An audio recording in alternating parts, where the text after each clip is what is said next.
ಓಂ ಶ್ರೀ ಗುರುಭ್ಯೋ ನಮಃ. ಶ್ರೀಪಾದ ಚಾನಲ್ಗೆ ಸ್ವಾಗತ. ಪ್ರತಿ ಗುರುವಾರದಂತೆ ಈ ಗುರುವಾರವೂ ಗುರುಚರಿತ್ರೆ ಪಾರಾಯಣ 10ನೇ ಅಧ್ಯಾಯ. ಕಳೆದ ವಾರ 9ನೇ ಅಧ್ಯಾಯ ಮುಗಿದಿದೆ.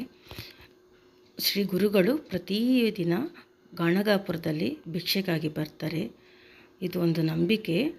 ಅಲ್ಲಿ ಯಾವ ಜಾತಿ ಭೇದ ಇಲ್ದಿರ ಪ್ರತಿಯೊಬ್ಬರೂ ಅಲ್ಲಿ ಭಿಕ್ಷೆ ಪಡ್ಕೊಳ್ತಾರೆ. ನಾವು ಭಿಕ್ಷೆ ಕೊಡ್ತೇವೆ ಅಂತ ಕೂಡ ಹರಕೆ ಹೊತ್ಕೊಂಡು ಮಾಡ್ಬೋದು. ನಿಮಗೇನಾದರೂ ಕಷ್ಟ ಇದ್ದಲ್ಲಿ ಹರಕೆ ಹೊತ್ಕೊಳ್ಳಿ, ಭಿಕ್ಷಾಟನೆ ಮಾಡ್ತೀವಿ ಅಂತ ಹೇಳಿ ಭಿಕ್ಷೆ ಕೊಡ್ತೀವಿ, ತಗೊಳ್ತೀವಿ ಅಂತ ಕೂಡ. ಗುರುಚರಿತ್ರೆಯ 9ನೇ ಅಧ್ಯಾಯ ಕಳೆದ ವಾರ ಮುಗಿದಿದೆ. ಈ ವಾರ 10ನೇ ಅಧ್ಯಾಯ. ಶ್ರೀ ಗುರುಚರಿತ್ರೆಯನ್ನು ಕೇಳುತ್ತಾ ಆನಂದ ಪರವಶನಾದ ನಾಮಧಾರಕನು ಸಿದ್ಧಯೋಗೇಶ್ವರರಿಗೆ ವಂದಿಸಿ, ಗುರುಗಳೇ, ಶ್ರೀ ಗುರುಗಳು ಕುರುವಪುರ ಕ್ಷೇತ್ರ ಮಹಿಮೆಯನ್ನು ಕೇಳಿ ಮೂಕನಾದೆ. ಶ್ರೀಗಳು ಇನ್ನೂ ಅಲ್ಲಿಯೇ ವ್ಯಕ್ತರೂಪದಿಂದ ಇರುತ್ತಾರೆಂದು ಕೇಳಿದ್ದೇನೆ. ಅವರು ಮತ್ತೆ ಅವತರಿಸಿದರು ಎಂದು ಕೇಳಿದ್ದೇನೆ. ಈ ಬಗ್ಗೆ ನನಗೆ ವಿಸ್ತಾರವಾಗಿ ತಿಳಿಸಿ ಎಂದು ಪ್ರಾರ್ಥಿಸಿದನು. ಸಿದ್ಧಯೋಗೇಶ್ವರರು, ನಾಮಧಾರಕನೇ, ಶ್ರೀ ಗುರುಗಳು ರಹಸ್ಯ ವೇಷದಿಂದ ಕುರುವಪುರದಲ್ಲಿದ್ದುಕೊಂಡು ಭಕ್ತರಿಗೆ ವರಪ್ರಸಾದರಾಗಿದ್ದರು. ತ್ರಿಮೂರ್ತಿ ಸ್ವರೂಪರಾದ ಗುರುಗಳು ಯಾವ ರೂಪದಲ್ಲಿ ಬೇಕಾದರೂ ಇರಬಲ್ಲ ಮಹಿಮಾನ್ವಿತರು. ಅವರ ಮಹಿಮೆಯನ್ನು ಮತ್ತಷ್ಟು ತಿಳಿಸುತ್ತೇನೆ, ಮುಂದುವರಿಸುತ್ತೇನೆ, ಕೇಳು ಎಂದರು.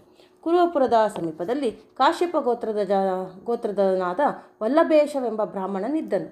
ಆತನು ವ್ಯಾಪಾರದಿಂದ ಜೀವನ ನಡೆಸುತ್ತಿದ್ದು ಗುರುಗಳನ್ನು ಭಕ್ತಿಯಿಂದ ನಂಬಿ ಪೂಜಿಸುತ್ತಿದ್ದನು.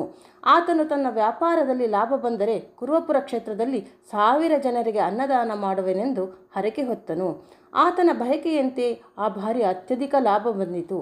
ಆತನು ತನ್ನ ಹರಕೆಯನ್ನು ತೀರಿಸಲು 1000 ಮಂದಿಯ ಭೋಜನಕ್ಕೆ ಅಗತ್ಯವಾದ ಹಣವನ್ನು ಚೀಲದಲ್ಲಿ ತೆಗೆದುಕೊಂಡು ಕುರುವಪುರದತ್ತ ಹೊರಟನು.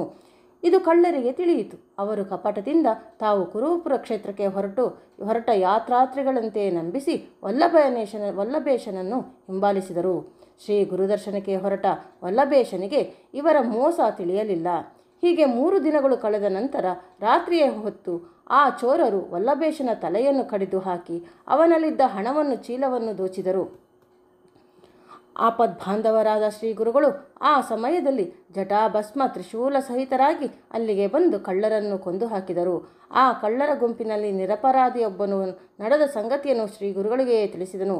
ಗುರುಗಳು ಅವನಿಗೆ ಭಸ್ಮವನ್ನು ಕೊಟ್ಟು ವಲ್ಲಭೇಶನ ದೇಹ ರುಂಡ ಮುಂಡಗಳನ್ನು ಸೇರಿಸಿ ಭಸ್ಮವನ್ನು ಹಚ್ಚಿ ಎಂದು ಆಜ್ಞಾಪಿಸಿ ಅಂತರ್ಧಾನರಾದರು. ವಲ್ಲಭೇಶನು ಭಸ್ಮ ಸ್ಪರ್ಶವನಾದ ಕೂಡಲೇ ಎದ್ದು ಕುಳಿತನು ಮತ್ತು ನಡೆದ ಸಂಗತಿಯನ್ನು ಅಲ್ಲಿದ್ದವನಿಂದ ಕೇಳಿ ತಿಳಿದುಕೊಂಡು ಗುರುಕರುಣೆಯನ್ನು ಕೊಂಡಾಡಿದನು. ಆ ನಂತರ ಹಣದ ಗಂಟನೊಡನೆ ಸುರಕ್ಷಿತವಾಗಿ ಕುರುವಪುರವನ್ನು ತಲುಪಿ ತನ್ನ ಹರಕೆಯನ್ನು ಈಡೇರಿಸಿದನು. ಹೀಗೆ ಇಂದಿಗೂ ಶ್ರೀಪಾದ ಶ್ರೀವಲ್ಲಭರು ಒಂದು ರೂಪದಲ್ಲಿ ಕುರುವಪುರದಲ್ಲಿ ನೆಲೆಸಿದ್ದಾರೆ. ಅವರ ಮುಂದಿನ ಅವತಾರವಾಗಿ ಶ್ರೀ ನೃಸಿಂಹ ಸರಸ್ವತಿಯವರು ಜನಿಸುವುದರು ಎಂದು ವಿಷಯವನ್ನು ನಾಮಧಾರಕನಿಗೆ ಸಿದ್ಧಯೋಗೀಶ್ವರರು ತಿಳಿಸಿದರೆಂಬುದರಿಗೆ ಕುರುವಪುರದ ಮಹಿಮೆ ಎಂಬ ಶ್ರೀ ಗುರುಚರಿತ್ರೆಯ 10ನೇ ಅಧ್ಯಾಯ ಸಂಪೂರ್ಣವಾಯಿತು. ಸರ್ವೇ ಜನ ಸುಖಿನೋ ಭವಂತು.